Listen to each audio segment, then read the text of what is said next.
La acusación de que Israel comete un apartheid o ha establecido un régimen de apartheid similar al caso sudafricano contra los palestinos es una acusación que está cada vez más en boga. Se popularizó sobre todo con la publicación en el año 2021 de un informe por la Organización de Derechos Humanos Human Rights Watch que acusaba a Israel de estar cometiendo este crimen contra los palestinos, y mucho más al año siguiente cuando su par, Amnistía Internacional, publicó su propio informe realizando la misma acusación.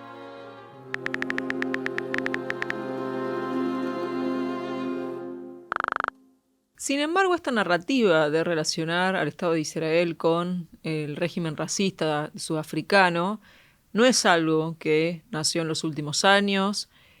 sino que es una narrativa que comenzó después de la Guerra de los 6 días, en el año 1967, cuando la Unión Soviética, frente a la situación de que sus aliados árabes habían perdido en la guerra de manera humillante, decidió entonces lanzar una campaña de propaganda brutal contra Israel, porque, recordemos también, en esa época, Guerra Fría, enfrentamiento entre Unión Soviética y Estados Unidos. Para Moscú, el aliado de los Estados Unidos, el aliado de Occidente, Israel, había vencido a los países a los que a la Unión Soviética armaba y entrenaba, por lo cual era una humillación en el marco de este conflicto a gran escala que tenía con los Estados Unidos, y por tanto decidió lanzar una campaña de propaganda contra el Estado de Israel, relacionando al sionismo y a Israel con el nazismo, con el racismo, con el imperialismo norteamericano y también con el régimen de apartheid sudafricano, que en ese momento era contemporáneo. Esta campaña incluso se cristalizaría en los organismos internacionales. En el año 1975, la Unión Soviética presentó una resolución en la Asamblea General para igualar al sionismo con el racismo, para señalar al sionismo como una forma de racismo. Esta resolución, la 3379, se aprobaría con el apoyo no solamente de la Unión Soviética y del bloque soviético, sino también de los países árabes, y recién sería derogada en el año 1991. Aún así, a pesar de haber sido derogada, la idea del sionismo como algo racista y la idea de Israel como un Estado supremacista racial o racista directamente es una acusación que continúa hasta el día de hoy. Un punto de inflexión muy importante respecto de la acusación de Israel de ser un estado de apartheid se produciría en la tercera conferencia contra el racismo de las Naciones Unidas, que tuvo lugar en Durban, Sudáfrica, en el año 2001. Esta era la primera conferencia de estas características que tenía lugar tras la caída del apartheid sudafricano, y por tanto un grupo de ONGs y de países del mundo musulmán decidieron que iban a utilizar esta conferencia para señalar a Israel como la nueva encarnación del mal sudafricano. Incluso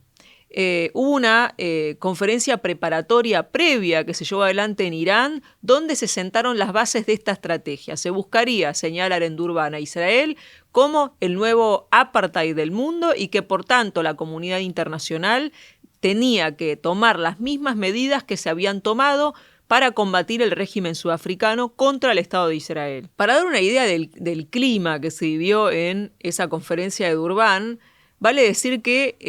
en los alrededores del lugar donde tenía lugar la conferencia se repartían, por ejemplo, copias de los protocolos de los sabios de Sion, y había manifestaciones masivas con consignas claramente antisemitas, donde se repartían incluso dibujos de caricaturas de judíos con un tinte claramente racista. Inmediatamente después de la conferencia, muchas de las ONG que participaron allí comenzarían a poner en práctica la estrategia de señalar a Israel como un apartheid y de empezar a desarrollar una serie de medidas análogas, si se quiere, a las que se habían desarrollado contra el régimen sudafricano. Por ejemplo, nace poco tiempo después de la conferencia de Durban el BDS, el movimiento de boicot contra Israel, ya que se consideraba que si contra Sudáfrica había habido un movimiento internacional de boicot, contra Israel, al que se señalaba ahora como la nueva Sudáfrica, también tenía que haber un movimiento internacional de boicot. También comenzó toda una campaña por parte de varias ONG de señalar a todos los líderes israelíes como criminales de guerra, a empezar a presionar, digamos, o a marcar los productos producidos en Israel, diciendo que se habían producido en Israel, y al mismo tiempo la explotación propagandística de términos como apartheid. De hecho, Amnistía Internacional y Human Rights Watch, que participaron de Durban, también comenzaron con esta estrategia e inmediatamente después de esa conferencia comenzaron a acusar a Israel y a los líderes israelíes de cometer crímenes de guerra cada vez que Israel se defendía del terrorismo, ya sea del terrorismo de Hamas en la Franja de Gaza o del de Hezbollah en el Líbano. Ahora, para poder analizar si realmente podemos hablar de un caso de apartheid en Israel, tenemos que entender en qué consiste el crimen de apartheid y cómo está definido en el derecho internacional. El crimen de apartheid fue codificado sobre la base del caso sudafricano, ¿no? De la realidad sudafricana entre 1948 y 1994. El Estatuto de Roma de la Corte Penal Internacional de 1998 describe al apartheid como actos inhumanos cometidos en el contexto de un régimen institucionalizado de opresión y dominación sistemáticas de un grupo racial sobre cualquier otro grupo y cometidos con la intención de mantener ese régimen. Asimismo, en 1973, la Asamblea General de las Naciones Unidas votó la Convención Internacional para la Represión y el Castigo del Crimen de Apartheid, la cual explicita que ese crimen incluirá políticas y prácticas de segregación racial y discriminación similares a las practicadas por el régimen sudafricano, tales como actos inhumanos cometidos con el propósito de establecer y mantener el dominio de un grupo racial de personas sobre cualquier otro grupo racial de personas y oprimiéndolas sistemáticamente. Y luego enumera los actos que caen dentro del ámbito del delito. Por ejemplo, asesinato, tortura, trato inhumano y arresto arbitrario de miembros de un grupo racial,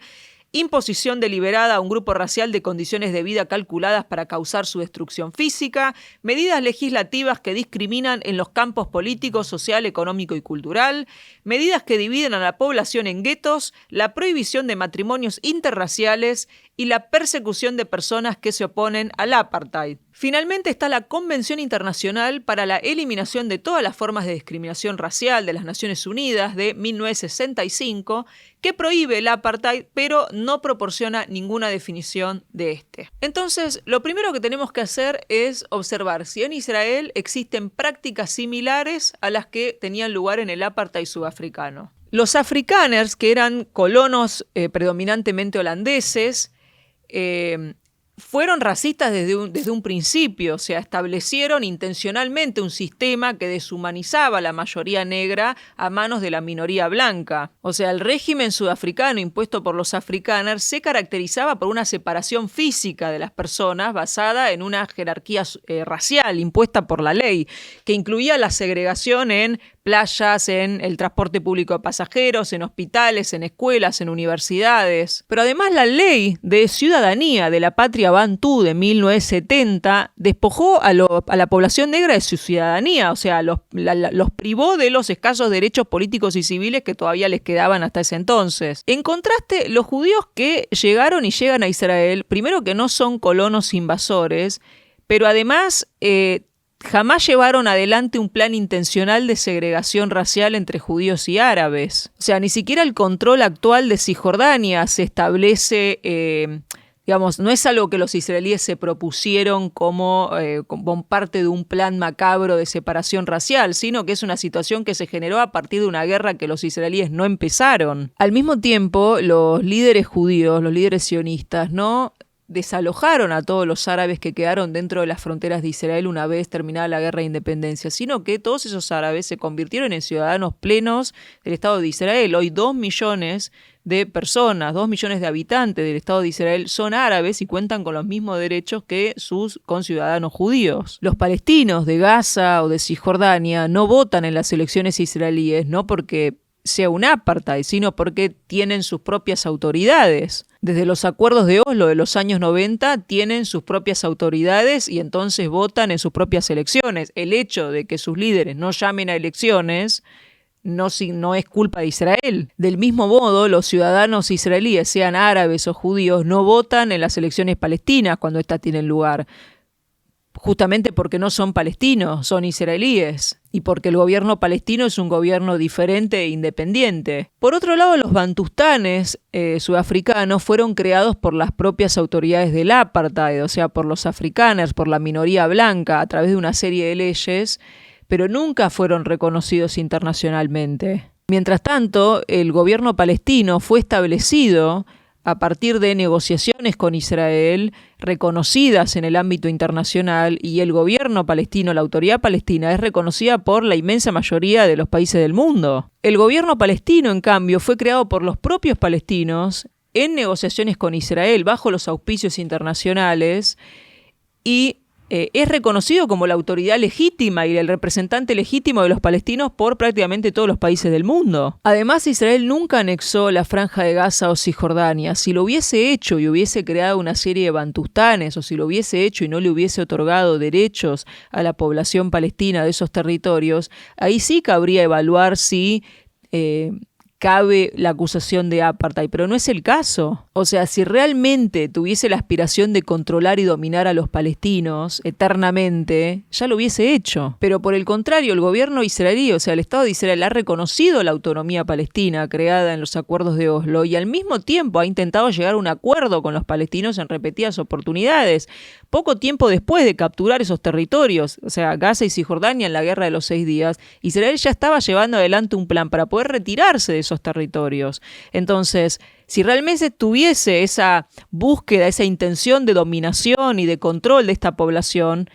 los repetidos intentos de Israel de retirarse de esos territorios para que los palestinos puedan tener su Estado, intentos que no tuvieron éxito porque el liderazgo palestino los rechazó, esos intentos de llegar a un acuerdo de paz, no habrían tenido lugar. De hecho, Israel se retiró de la Franja de Gaza en 2005 de manera unilateral como gesto de paz con los palestinos. O sea, Israel no reclama el control de esos territorios, no reclama el control de la población de esos territorios y tampoco los ha anexado negándole la ciudadanía a quienes viven allí. Entonces, no hay analogía posible. Finalmente, en la Sudáfrica del apartheid, la mayoría de la población era económicamente explotada por la minoría blanca. O sea, la minoría blanca necesitaba del trabajo de la mayoría negra. Vivía prácticamente del trabajo de esta mayoría a la que explotaba. Los israelíes, en cambio, no viven a costa del trabajo palestino. Israel es una economía desarrollada, donde los principales sectores son la alta tecnología y el desarrollo industrial. No es una economía basada en la explotación de mano de obra árabe. De hecho, unos 200.000 palestinos cruzaban antes de la guerra actual diariamente a Israel para trabajar y cobraban un salario digno como cualquier otro trabajador. No son esclavos y lo hacían voluntariamente. Entonces, cualquier analogía entre Israel y los palestinos y los afrikaners y los negros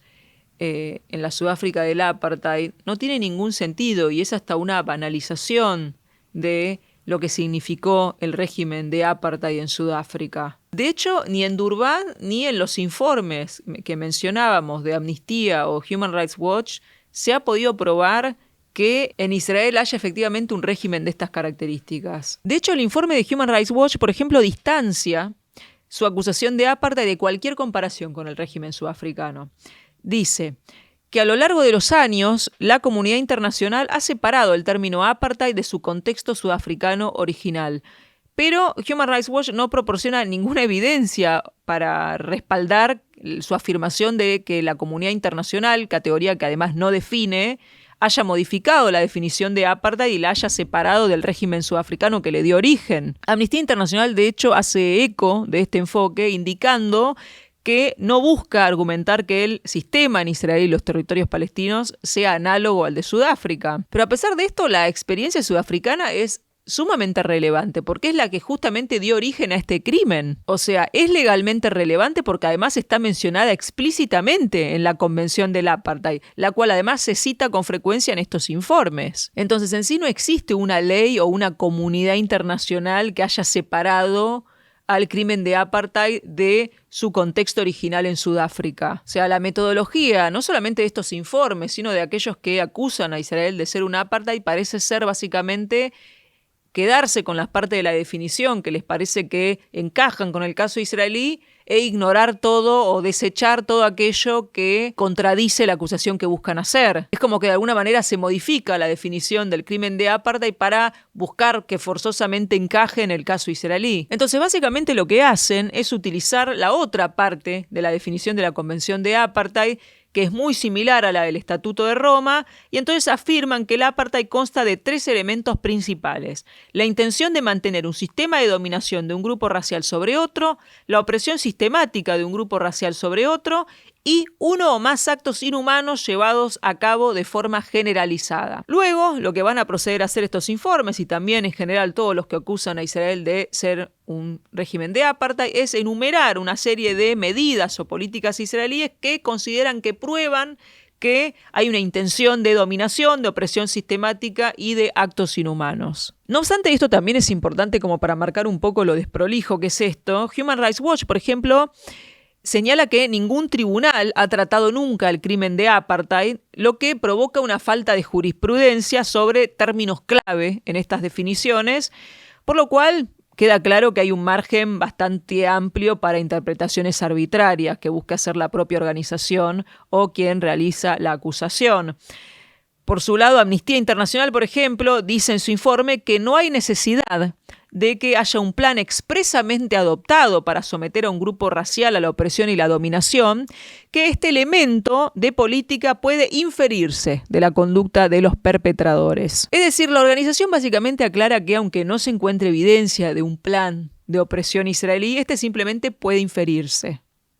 lo cual también es sumamente arbitrario. Pero además, la Sudáfrica del apartheid, tenía un conjunto de leyes elaborado, o sea, un conjunto de leyes discriminatorias elaboradas, que cubrían prácticamente todos los aspectos de la vida social y política. O sea, no es que era algo que podía inferirse, era algo absolutamente explícito. Aún a pesar de todas estas desprolijidades, vale la pena analizar algunas de las medidas y políticas israelíes que se señalan como prueba de que existe esta intención de ejercer una dominación, para poder analizar por qué estas medidas no tienen nada que ver con una intención de dominación racial o de opresión a otro grupo, sino más bien con cuestiones de seguridad, cuestiones que quienes realizan estas acusaciones convenientemente omiten mencionar. Una de las medidas que se cita, por ejemplo, es la Ley de Retorno de 1950 de Israel, que lo que hace es permitirle a cualquier judío del mundo emigrar a Israel. O sea, todos los judíos del mundo tienen el derecho de emigrar a Israel y de obtener una ciudadanía. Entonces, según estos informes y según aquellos que señalan a esta ley como algo racista, dicen que es una ley que privilegia darle la ciudadanía a un grupo en desmedro de los demás. Es decir, en general se señala que Israel permite que cualquier judío del mundo obtenga la ciudadanía, mientras que los refugiados palestinos que fueron desplazados durante la guerra del 48 no tienen este derecho de poder regresar, si se quiere, al Estado de Israel. Sin embargo, primero vale decir que Israel no es el único país que tiene una ley de estas características. Hay muchos países que tienen leyes que favorecen el retorno de sus diásporas, como Irlanda, como Armenia, como Alemania, como Grecia. Pero además la Convención Internacional sobre la Eliminación de todas las formas de discriminación racial de 1965 aclara en sus artículos 1.3 y 1.4 que no se considerarán discriminatorias las leyes que favorezcan a ciertos grupos en materia de ciudadanía o naturalización, siempre que no discriminen a otros grupos. Y este es el caso de Israel, que si bien obviamente la ley de retorno favorece a un grupo en particular, no prohíbe la inmigración de otros grupos. De hecho, la Ley de Nacionalidad Israelí de 1952 establece distintos caminos para obtener la ciudadanía israelí. Uno de ellos es el retorno, pero también hay otros, por ejemplo, por residencia, por nacimiento, por naturalización o concesión, y todos estos otros caminos están abiertos a cualquiera que no sea judío. O sea, que Israel tome medidas para conservar su mayoría judía no es parte de un plan de dominación racial, sino un aspecto normal del ejercicio democrático del pueblo judío, ¿no? De cualquier pueblo, la autodeterminación nacional. Preservar la mayoría es lo que hacen los estados-nación, porque expresan la identidad colectiva y la autodeterminación de un pueblo. O sea, por eso utilizan de manera habitual la política migratoria para lograr ese fin que es completamente legítimo. Ni siquiera puede argumentarse que el caso de Israel sea distinto porque tiene territorios en disputa. Por ejemplo, Cisjordania, ¿no? Entonces, alguien podría decir, no, en realidad lo que se critica es que haya judíos del mundo que puedan aspirar a la ciudadanía israelí e irse a vivir a territorios que están en disputa. Ok, pero en ese caso se haría esa salvedad, no se denunciaría la ley completa. O sea, lo que se está denunciando en estos informes es que la ley favorece la inmigración judía en general. No es que se dice que el problema es los judíos que emigran a Israel y luego se van a vivir a Cisjordania. se denuncia la ley en sí, o sea, los judíos que vayan a Israel y se vayan a vivir a cualquier parte del territorio, es denunciado este hecho, que los judíos tengan el derecho de hacer eso como si fuera una situación racista. O sea, se denuncia como racista que los judíos puedan emigrar a Israel a cualquier parte del territorio, o sea, incluso dentro de las fronteras reconocidas internacionalmente de Israel. Y se denuncia como racista porque se argumenta que como los palestinos desplazados en el 48 no tienen el mismo derecho a hacerlo, entonces esto es una cuestión de discriminación. Pero además vale decir que ha habido otros casos, por ejemplo, por el tiempo que Armenia controló el Nagorno-Karabaj, muchos armenios de la diáspora que se fueron a vivir a Armenia también se establecieron en el Nagorno-Karabaj, que era un territorio en disputa, sigue siéndolo, y aún así nadie denunció que eso fuera una cuestión racista o una cuestión de apartheid, porque son territorios en disputa. Pero esto se relaciona con otra acusación que se le hace a Israel, que es justamente esta, la de no permitir el, entre comillas, retorno de millones de refugiados palestinos a su territorio. Esto viene de que durante la Guerra de Independencia de Israel ha habido aproximadamente 750.000 palestinos desplazados, también ha habido desplazados dentro de judíos durante esa guerra, pero estamos hablando puntualmente del caso palestino, ha habido aproximadamente unos 750.000 desplazados, y los palestinos tienen una particularidad que es no solamente que tienen una agencia de las Naciones Unidas especial para sus refugiados, que es la UNRWA, mientras que el resto de los pueblos tienen la ACNUR, sino que al mismo tiempo los palestinos son el único pueblo que hereda su condición de refugiado. Entonces, esos 750.000 refugiados de la guerra del 48 hoy se han convertido en 6 millones de personas. Entonces, hoy hay quienes le exigen a Israel que tiene que permitir ingresar a su territorio o regresar, entre comillas, a 6 millones de personas. Algo que, por supuesto, primero Israel no está dispuesto a hacer, pero además no tiene por qué hacerlo. No hay ninguna ley que le exija a un país el ingreso de millones de personas violando totalmente su soberanía. Pero al mismo tiempo, esto de realizarse en la práctica significaría que Israel dejaría de ser un Estado judío, o sea, porque sería permitir el ingreso de 6 millones de árabes, por lo cual Israel se convertiría en un Estado de mayoría árabe. Entonces, cuando se le denuncia a Israel que es racista tener una ley que permita el retorno de su diáspora, pero no de la diáspora palestina, básicamente lo que se le está diciendo a Israel es que es racista por no permitir que su país deje de ser un Estado judío. En todo caso, cuando se produzcan las negociaciones necesarias para establecer un Estado palestino, la diáspora palestina tendrá derecho a regresar al Estado palestino, no a Israel. Otra de las medidas criticadas en estos informes y también por quienes acusan a Israel de ser un Estado racista es la Ley de Estado-Nación sancionada en Israel en 2018, que especifica la naturaleza del Estado de Israel como Estado-nación del pueblo judío. Human Rights Watch, por ejemplo, señala que esta legislación reforzó la identidad judía del país a expensas de la igualdad para todos sus ciudadanos y que afirma la supremacía de lo judío por sobre lo democrático del Estado. El mayor error en este punto es asumir que porque Israel es un Estado judío, entonces es un Estado supremacista judío, o entonces es un Estado en donde las minorías o aquellos que no son judíos sufren discriminación. Esto es un malentendido fundamental, o sea, Estado judío no significa un Estado de opresión racial o un Estado teocrático, significa que es el lugar donde el pueblo judío expresa su autodeterminación nacional, digamos. Ser un Estado judío no significa que los no judíos son oprimidos. De hecho, en Israel los derechos de las minorías nacionales están totalmente garantizados. Esto claramente no significa que en la práctica no haya casos de discriminación, por ejemplo, hacia árabes, hacia etíopes o hacia otros grupos. Esto claramente existe, pero no porque el Estado es judío, sino porque hay ciudadanos que son racistas, cosas que pasa en cualquier país del mundo. Hay muchos países, como los Estados Unidos, por ejemplo, que luchan contra el racismo y la discriminación, pero nadie sugiere que por eso entonces, porque hay racistas en Estados Unidos, entonces es un régimen de apartheid. Por otro lado, la ley de Estado-Nación, vale decir, es una ley mayormente declarativa, o sea, no ha cambiado demasiado en la práctica. Lo único que ha cambiado en la práctica es que ha eliminado el árabe como un idioma oficial del país. Antes hebreo y árabe eran los idiomas oficiales de Israel, hoy es el hebreo, y al árabe se le ha dado un estatus especial, pero se lo ha sacado como idioma oficial. Sin embargo, está claro que esta ley puede ser mejorada y muchos grupos en la sociedad israelí como los drusos o los beduinos, que se han quejado de esta ley, que han propuesto mejoras para la misma. y se han incluso manifestado pacíficamente para buscar la modificación de esta ley, porque alegan que luego de la declaración de Israel como Estado judío debería aclararse, debería agregarse un apartado que diga que asimismo, además de ser un Estado judío, es un hogar que tiene los mismos derechos para todos sus ciudadanos. Entonces, en este sentido, sí hay sectores de la sociedad israelí que critican esta ley.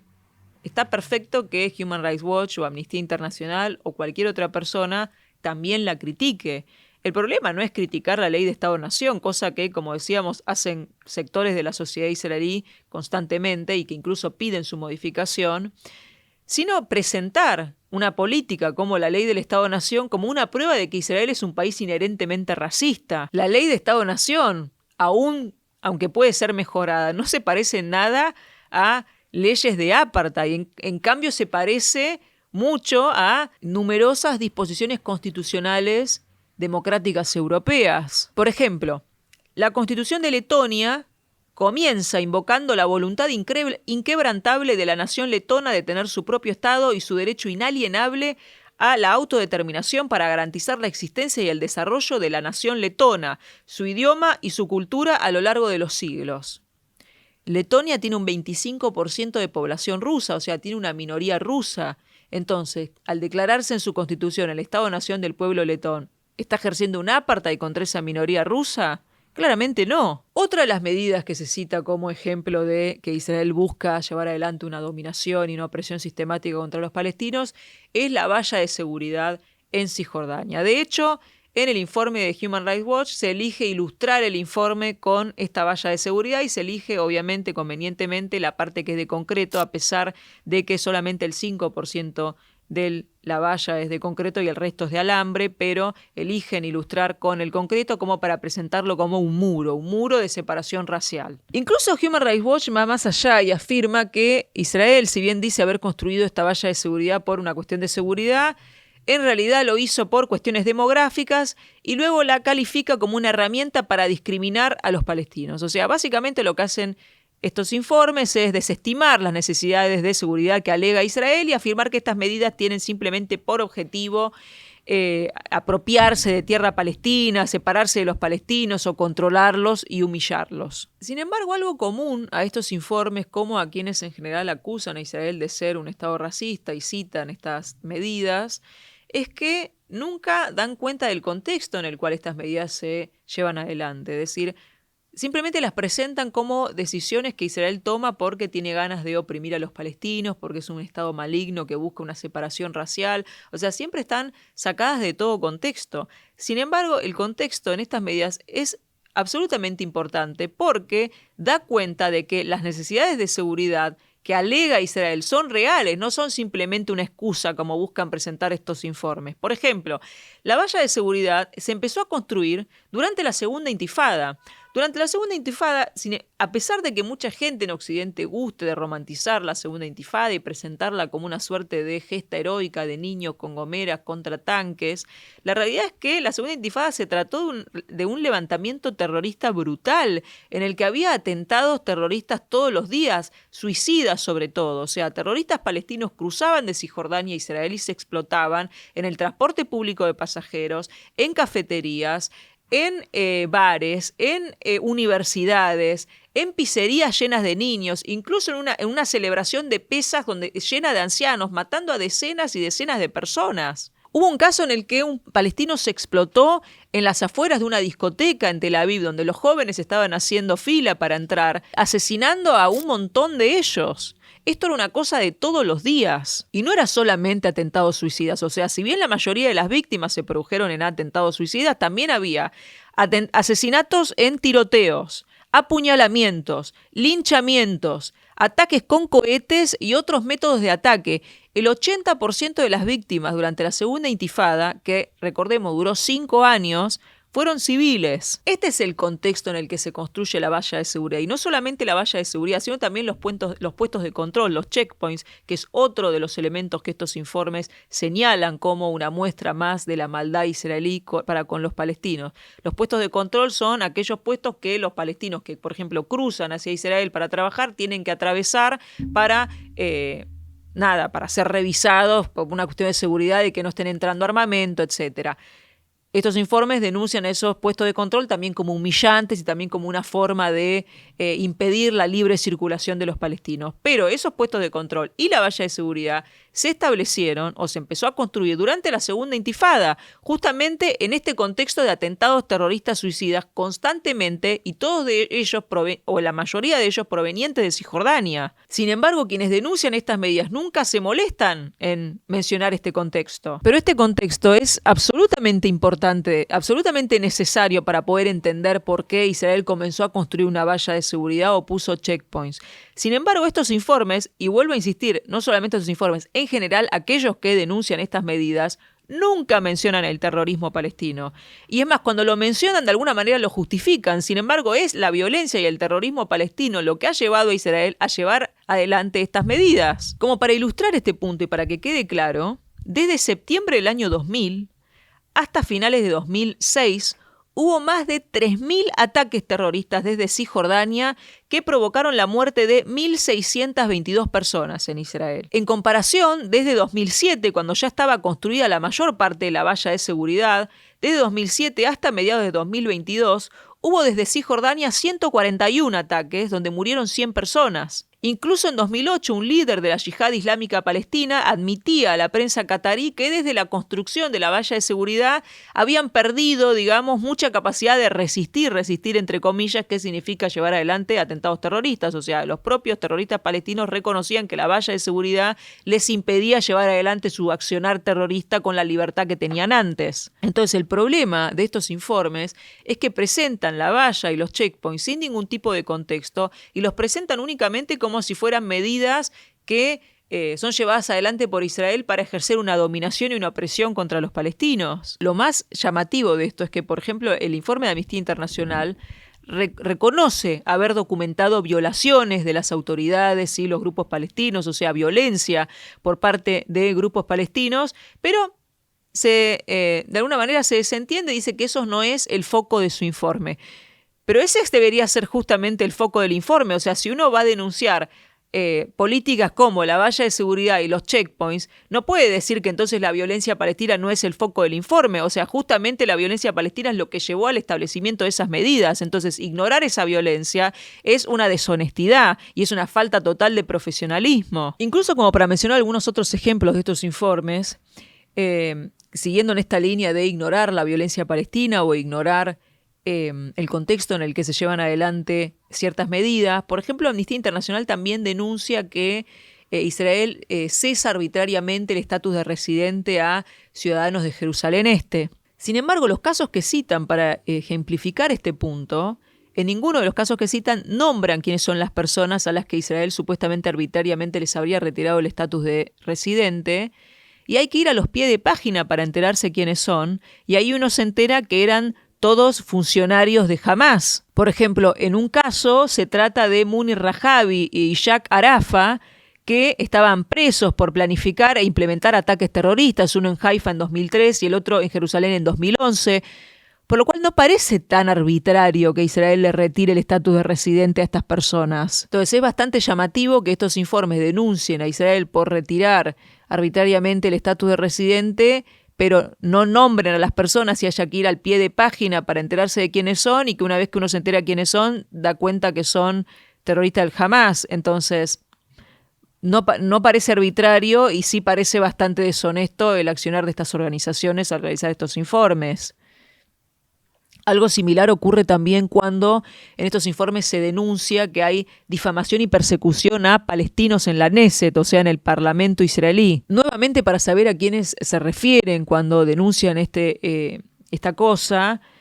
hay que ir al pie de página, donde descubrimos que el supuesto perseguido es nada más ni nada menos que Azmi Billara, un político árabe israelí del partido extremista Balad, que está prófugo por espiar para Hezbollah, algo que Amnistía Internacional casualmente obvia mencionar, dado que además basa su acusación en un informe de la página Electronic Intifada, o sea, una página que es abiertamente pro Hamás y claramente parcial, o sea, no una fuente demasiado objetiva y profesional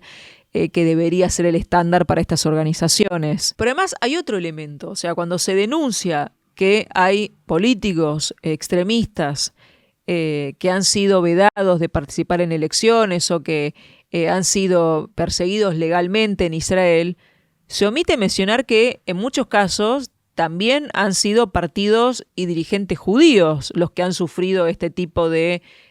sanciones. Un ejemplo es el partido Kaj del rabino extremista Meir Kahane, por ejemplo, que fue prohibido por su apoyo al terrorismo contra los árabes, e incluso su sucesor, Otzma Yehudit, muchos funcionarios de su sucesor, Otzma Yehudit, también fueron vedados de participar en elecciones por sus expresiones violentas y racistas contra los árabes. Es el caso, por ejemplo, de Mijael Ben-Ari, de Baruch Marcel y de Ben-Zion Gopstein. Incluso la Corte Suprema israelí en muchos casos rechazó las peticiones de grupos de ultraderecha de prohibir que Balad o que Ofer Kasif, que es un miembro judío de un partido árabe, un miembro judío antisionista, participaran en elecciones. O sea, podemos ver que no es que existe una persecución contra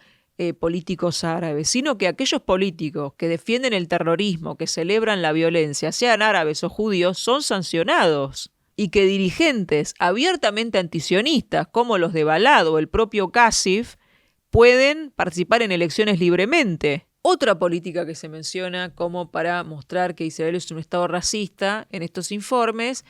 es una política israelí de no otorgar automáticamente la ciudadanía a un palestino que se casa con un israelí. Pero nuevamente volvemos a lo mismo. O sea, no hay ninguna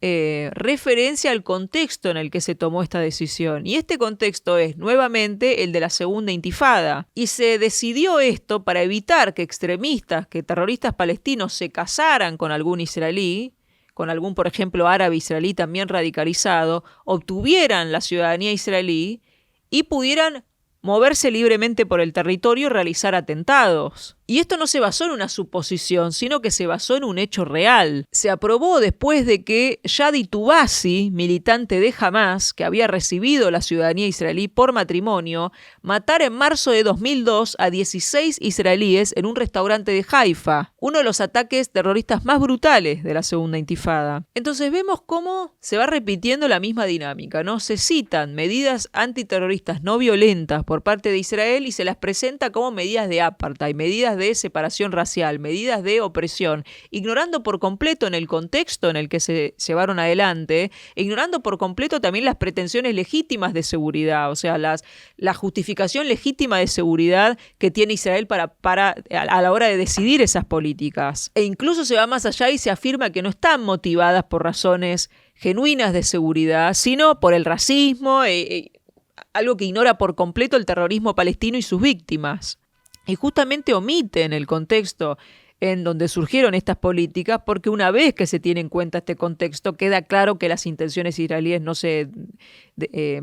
derivan de la arbitrariedad o de un plan oscuro de dominación racial, sino de una necesidad existencial y del deber de mantener la seguridad de sus ciudadanos, sean estos árabes o judíos. Pero además estos informes y también quienes denuncian estas políticas israelíes jamás denuncian al liderazgo palestino, que no solamente promueve el terrorismo y incentiva el terrorismo, sino que al mismo tiempo hasta le paga sueldos a terroristas, o sea, le da incentivos económicos a los palestinos para que cometan atentados, e incluso si mueren en el atentado les paga un sueldo de por vida a sus familias. O sea, las condenas se centran únicamente en las políticas que lleva adelante Israel para proteger a sus ciudadanos del terrorismo, pero nunca se centran en aquellos que llevan adelante el terrorismo que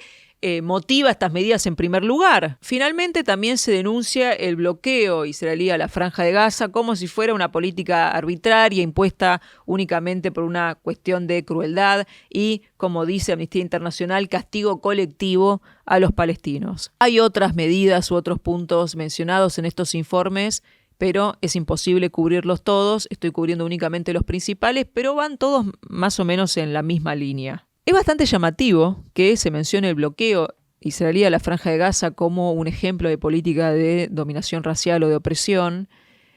porque Egipto también ejerce un bloqueo contra la Franja de Gaza. Y lo más increíble de todo es que Amnistía Internacional, cuando reconoce que Egipto también lleva adelante un bloqueo, lo dice de esta manera. Por ejemplo, dice: bloqueo ilegal de Israel y estrictas restricciones egipcias en el cruce de Rafiah. O sea, lo de Israel es un bloqueo ilegal, pero lo de Egipto son estrictas restricciones. Además, se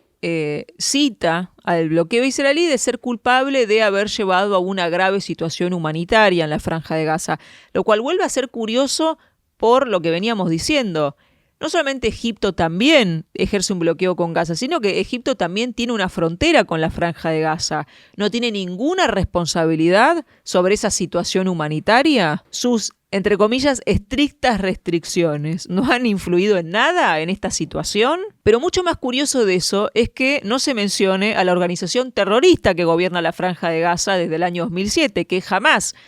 no tiene ninguna responsabilidad sobre la situación humanitaria de la Franja de Gaza, jamás, que se preocupa mucho más por hacer la guerra a Israel, por utilizar la ayuda humanitaria, no solamente el dinero, sino las especias que recibe como ayuda humanitaria para llevar adelante la guerra contra Israel en lugar de mejorar la vida de su propia población e incluso exponiendo a su propia población a conflictos al declararle la guerra a Israel sabiendo que obviamente esto va a tener un impacto sobre su propia población. Esta organización terrorista no tiene ninguna responsabilidad sobre la situación humanitaria en Gaza, pero al mismo tiempo hay otro actor que podríamos citar que es, por ejemplo, la Autoridad Palestina, que tiene una rivalidad. La Autoridad Palestina, recordemos, gobierna Cisjordania, es la autoridad legítima, reconocida internacionalmente de los palestinos, gobierna Cisjordania, Hamás es el grupo terrorista que tomó el control de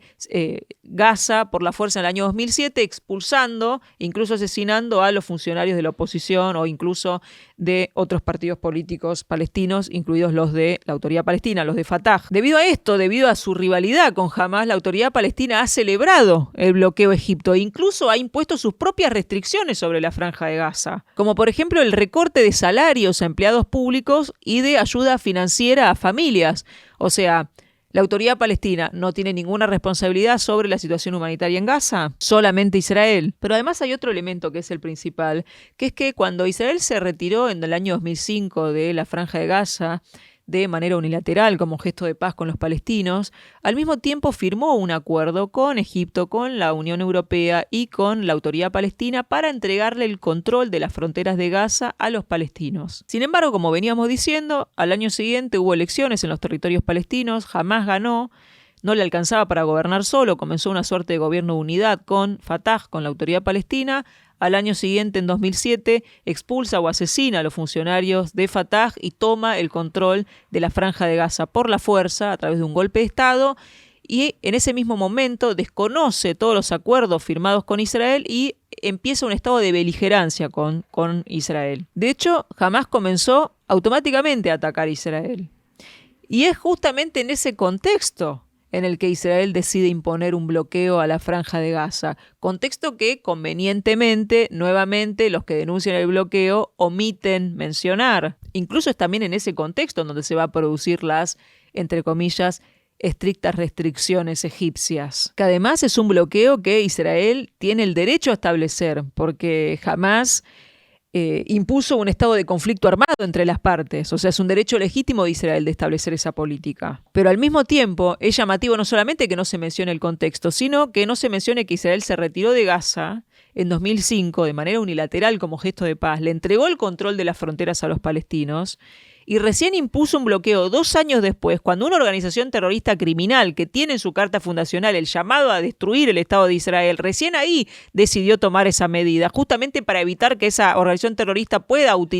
armarse y atacarlo. Entonces no surge el bloqueo de una necesidad de maldad israelí por odio a la población gazatí, por ganas de oprimirla y hacerle un trato inhumano, sino que surge en un contexto claramente particular. Si Israel hubiera tenido ganas de oprimir y controlar a la población palestina de Gaza, no se hubiera primero retirado de la Franja de Gaza, le hubiera entregado el control de las fronteras a la Autoridad Palestina o hubiese impuesto un bloqueo desde el día 1, no recién cuando una organización terrorista genocida tomó el control de ese territorio. Incluso estos informes van más allá y citan también como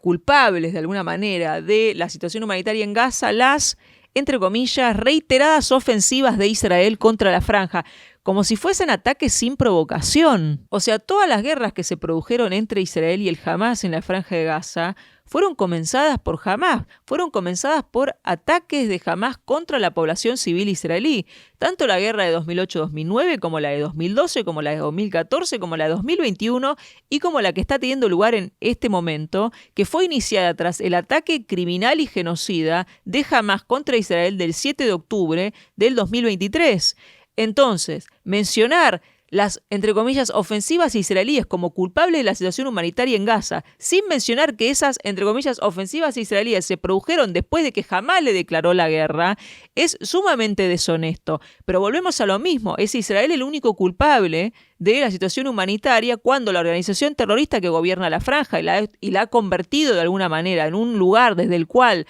llevar la guerra contra Israel, no tiene ninguna responsabilidad en esa situación humanitaria. Ahora, vale decir que está claro que muchas de estas políticas mencionadas terminan en la práctica generando una situación que es indeseable para los palestinos, que en muchos casos termina siendo humillante, teniendo que pasar por un checkpoint, que termina siendo humillante que haya una valla de seguridad. Está claro que estas medidas no son ideales y que no son la solución definitiva del conflicto. Y está claro que, a pesar de que la intención al haberlas puesto en práctica no haya sido ni sea humillar a los palestinos, sino una cuestión de seguridad, que en la práctica igualmente terminen teniendo consecuencias desagradables para la población palestina. Aún así, mientras no haya un acuerdo de paz que le garantice la seguridad a Israel, acuerdo de paz que no se ha podido producir hasta el día de hoy, principalmente por la negativa del liderazgo palestino, Israel considera que estas medidas son necesarias para proteger a su población y tiene argumentos de sobra, dado el contexto que veníamos viendo de cada una de estas medidas, para argumentar que son necesarias, dado el contexto. Pero además, en todo caso, si uno considera que estas políticas en la práctica tienen consecuencias indeseables para los palestinos, lo que hay que hacer es criticarlas, o sea, criticar estas políticas para buscar una mejora en las mismas, para poder proponer una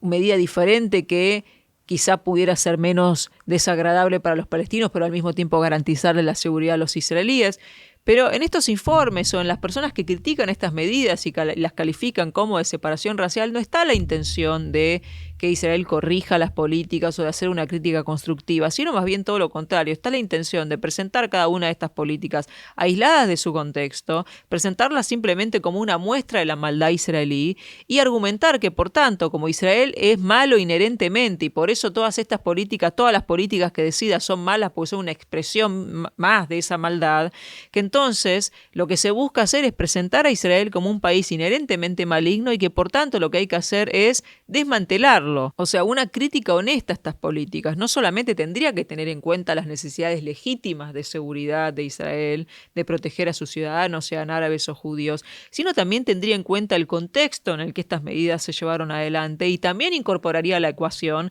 el terrorismo palestino y la negativa del liderazgo palestino de aceptar la existencia de Israel y sentarse a negociar un acuerdo de paz con Israel, sin incorporar a la ecuación el terrorismo y el maximalismo de los palestinos. Es imposible llevar adelante una crítica honesta a estas políticas. O sea, si solamente vamos a hablar de las consecuencias desagradables que pueden tener para los palestinos, pero no vamos a incorporar el terrorismo palestino, el maximalismo palestino, las víctimas que se producen en Israel por este terrorismo palestino y las necesidades legítimas de seguridad que tiene Israel a la hora de llevar adelante estas políticas, entonces la crítica es totalmente deshonesta. Pero como decíamos, la intención no es una crítica constructiva, una conversación honesta sobre cómo podrían mejorarse las políticas de Israel, sino que el objetivo es presentar a Israel como un estado de apartheid, es decir, como un estado inherentemente racista. Si en la naturaleza de Israel está ser racista, no hay posibilidad de reforma, o sea, porque su propia naturaleza es el problema. Y su propia naturaleza es el problema, lo que hay que hacer es eliminarlo, no reformarlo. O sea, la solución para un apartheid no es su reforma, es su abolición. O sea, cuando se señala a Israel de ser un apartheid, no se está buscando criticar políticas para que mejore, se está buscando señalarlo como un país inherentemente malo, que no puede ser reformado porque está en su esencia ser malo. Entonces no queda otra que disolverlo, desmantelarlo. De hecho, el informe de Amnistía Internacional, por ejemplo, afirma que Israel es un apartheid desde su fundación en 1948, o sea, mucho antes de que existiera un control israelí de Cisjordania, mucho antes de que existiera la valla de seguridad, mucho antes de que existiera los checkpoints o incluso todas estas políticas que veníamos viendo, el bloqueo a la Franja de Gaza. O sea, Israel es, según Amnistía Internacional, un apartheid desde el momento de su creación solamente por ser un Estado judío. Entonces no hay manera de que Israel pueda librarse de esta acusación. No es que si sacara la valla de seguridad, si sacara los asentamientos, si sacara los puestos de control o el bloqueo de Gaza, dejaría de ser un apartheid bajo el estándar de estos informes. O sea, mientras sea un Estado judío, tenga una ley que declare ser el Estado-nación del pueblo judío, mientras privilegie el retorno de su diáspora, va a seguir siendo racista, porque según el criterio de estos informes y de quienes acusan a Israel de ser un apartheid, Israel es un Estado racista simplemente por ser un Estado judío. Pero al mismo tiempo, con el estándar que ponen estos informes y estas acusaciones, por ejemplo, todos los países que construyeron o han construido vallas de seguridad o muros de separación, como por ejemplo Rusia, Arabia Saudita, Turquía, serían regímenes de apartheid. Estados Unidos estaría ejerciendo un apartheid contra Puerto Rico, ya que los habitantes de Puerto Rico no tienen representación en el Congreso. En realidad tienen un delegado simbólico en la Cámara Baja, pero en sí no tienen ninguna representación real en el Congreso de los Estados Unidos. Asimismo, todas las naciones que tienen leyes que privilegian el retorno de sus diásporas serían estados racistas según este criterio. Lo mismo aplicaría a todas aquellas que declaran en su constitución ser el Estado-nación de un pueblo particular. Si se sumara a esto, por ejemplo, el trato que China ejerce contra los uigures o Egipto contra los coptos, entonces podríamos decir que medio mundo es un apartheid. Esto es lo que pasa cuando se banaliza y se redefine un término con fines políticos. Este término pierde peso, pierde sentido y pasa a significar absolutamente nada. Pero como veníamos diciendo, o sea, si quienes acusan a Israel de ser un apátrida realmente están preocupados por la situación de los palestinos, realmente están preocupados por el control israelí de Cisjordania,